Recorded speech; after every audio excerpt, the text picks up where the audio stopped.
Alright, let's get into talking about the final card in the Major Arcana, which is the World. Technically, the Fool is the first and final card. As they say, the journey begins and ends with the Fool, but we'll talk about that a little bit at the end of this video in just a moment. The World, first off, on the basic level, if you were to pull this in a reading, really what it has to do with is large overarching cycles, large repetitions of patterns in life that may not always be immediately obvious. The kinds of things, so this could be pointing towards somebody repeating a pattern of behavior that is getting them the same results over and over again. But on the deeper level, this has to do with patterns on the grand, like cosmic scale. So this could have to do with cycles. The main keyword I would have to do with here is cycles and repetitions.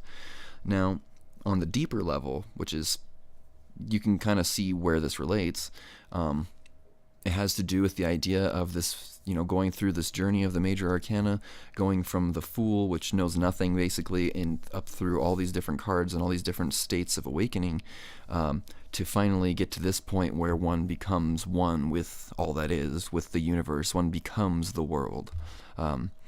And that is when, after this point, the journey begins again as the Fool, only instead of being a foolish, immature fool, it is somebody who appears as a fool but is actually a master of the universe. And then that's why you see these ideas in like Hollywood and like books and fantasy about these very awakened, just incredible beings that actually live, who turn out to be like like a homeless guy on the street who looks really dirty and just kind of crazy, but then it turns out he's actually like one of the masters of the universe, and that's that sort of idea of the journey beginning and ending with the Fool, to where you might want to be careful how you judge people, because sometimes it is the one who seems most foolish that is actually the most awakened. And on an unrelated topic, that was actually a Star Wars theme that got scrapped with one of the remakes they made. It was actually turned out that it was supposed to be that the most annoying character, Jar Jar Binks, who was the biggest fool in the whole series, turned out to actually be one of the Sith Lords that was kind of orchestrating everything. But there was a really bad public backlash about that, so they cut it out.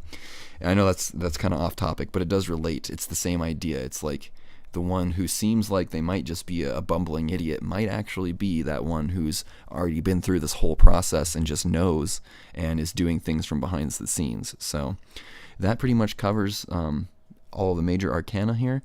We're going to get into the elements next, the court cards, the Minor Arcana, which will describe a very different process, but I'll save that for when we start those videos. So I hope to see you there. I believe we're going to start with the Wands, and thanks for watching, and I'll see you there.